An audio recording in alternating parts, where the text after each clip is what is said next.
Hello friends, welcome back to my classes. तो आज हम करेंगे ट्रिपल कॉलम कैश बुक का क्वेश्चन। जैसे कि हमने पिछली क्लासेस में किया था कैश बुक क्या होती है, उसके कितने टाइप्स होते हैं, और एक क्वेश्चन भी किया था सिंगल कॉलम कैश बुक का। उसके बाद हमने डबल कॉलम कैश बुक का भी क्वेश्चन किया है। उसके बाद आज हम करेंगे ट्रिपल कॉलम कैश बुक। तो ट्रिपल कॉलम कैश बुक में कितने कॉलम होते हैं? 3 कॉलम्स होते हैं। एक होता है कैश का, सेकंड होता है बैंक का, और थर्ड होता है डिस्काउंट का। तो आइए देखते हैं हम किस तरह से एंट्री करते हैं। तो ये क्वेश्चन है, prepare a triple column cash book of Rahim from the following transactions. ये रहीम की कैश बुक है जिसके ट्रांजेक्शन्स दे रखे हैं हमें, 5 मंथ की है, और ये हमें cash in hand cash at bank यानी कि ये बैलेंस दे रखा है, ओपनिंग बैलेंस। ठीक है, तो इसको हम कैसे पोस्ट करेंगे? ये है हमारा ट्रिपल कॉलम कैश बुक का डायग्राम यानी फॉर्मेट। ठीक है, तो हमारे फर्स्ट फेब के बैलेंस दे रखा है टू बैलेंस BD। कैश का बैलेंस कितना है? 25,000 और बैंक का है 10,000। तो हम कैश वाले कॉलम में लिखेंगे 25,000 एंड बैंक वाले कॉलम में लिखेंगे 10,000। ठीक है फ्रेंड्स, इसके बाद लिखा है water purifier purchased for office use by cheque. हमने वाटर प्योरीफायर परचेज किया है ऑफिस यूज़ के लिए, वो भी बाय चेक, यानी कि बैंक से पेमेंट किया है, चेक से पेमेंट किया है। कितने रुपीज़ का? 8,000 रुपीज़ का। तो हमने वाटर प्योरीफायर खरीदा है, पेमेंट गया होगा, तो किस साइड एंट्री करेंगे? 5 फेब के क्रेडिट साइड में। ठीक है, by water purifier.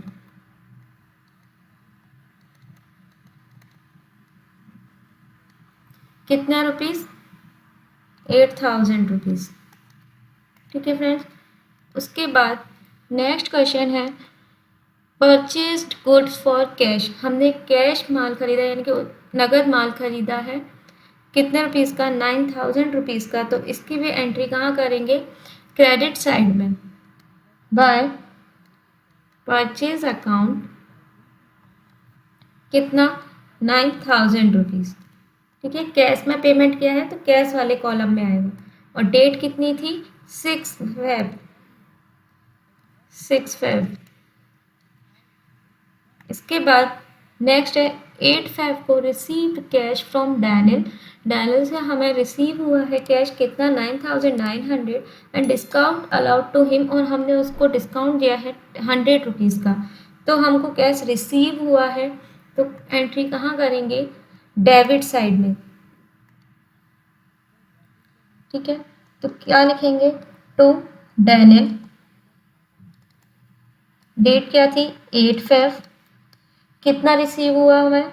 9,900 rupees cash में रिसीव हुआ है, और 100 रुपीज़ डिस्काउंट दिया है, तो डिस्काउंट वाले कॉलम में आएगा। ठीक है, इसके बाद 10 फेब को है check receive for goods sold. हमने माल बेचा है, उसे चेक रिसीव हुआ है and deposited in the bank. ठीक है, और उसको हमने बैंक में डिपॉजिट कर दिया है। कितने रुपीज़ का माल बेचा है? 40,000 रुपीज़ का। तो हमने माल बेचा है, गुड्स सोल्ड किया है, तो हमारे पास क्या आया होगा? कैश आया होगा।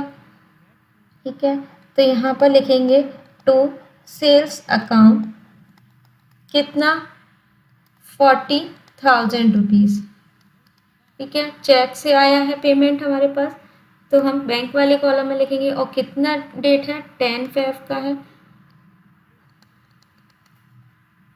इसके बाद नेक्स्ट है 12 फेब को paid to Amala by cheque. हमने अमाला को चेक पे किया है, डिस्काउंट भी रिसीव हुआ है हमें।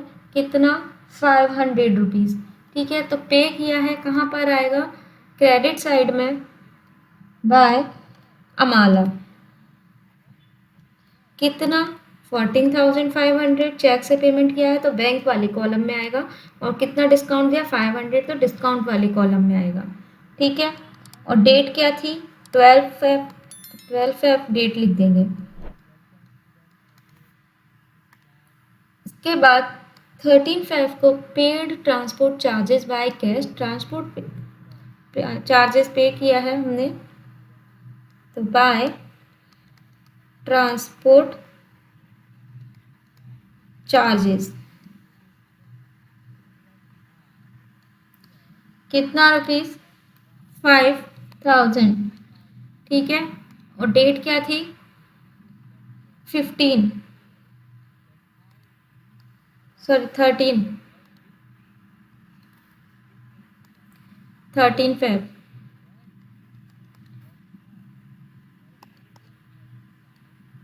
नेक्स्ट है 14/5 को withdrawn cash from bank for office use, हमने ऑफिस यूज़ के लिए कैश निकाला है बैंक से, तो बैंक से कैश निकाला है तो हमारे पास कैश आया है, तो एंट्री क्या करेंगे,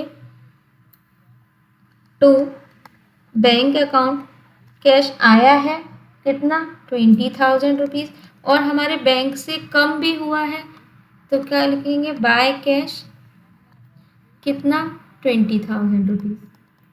ठीक है, दोनों साइड एंट्री करेंगे, और डेट क्या है हमारी, 14/5।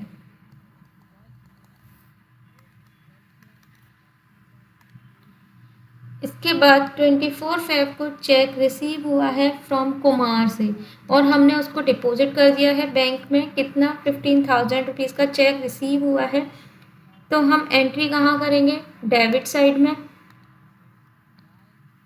24/5 को टू कुमार,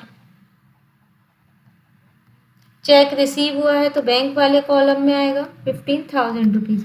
लेकिन हमको यहाँ पर एक और चीज़ दे रखी है, 28/5 को क्या हुआ है, कुमार का चेक जो था वो डिसऑनर हो गया है। ठीक है, कुमार का जो चेक था वो डिसऑनर हो गया है, तो यानी हमारे बैंक से पेमेंट कट गया होगा, तो कट गया होगा, बैलेंस कम हो गया होगा, तो हम क्या लिखेंगे यहाँ पे, 28/5 को बाय कुमार कितना, 15,000। ठीक है फ्रेंड्स, अब हम इसका टोटल करेंगे, डेबिट साइड का और क्रेडिट साइड का, दोनों साइड का टोटल करेंगे, तो हमारा डिस्काउंट का टोटल है इसका 100 रुपीज़, और इसका कितना है, 500 रुपीज़। इधर का टोटल करेंगे तो 25,000, 9,900 एंड 20,000 कितना हुआ, 54,900, इसका 10,000, 40,000 एंड 15,000, इसका टोटल हुआ 65,000। ठीक है, अब 54,900 में से लेस करेंगे 9,000 एंड 5,000, तो हमारा बैलेंस क्या आएगा, 40,900। ये क्या है, बाय बैलेंस CD।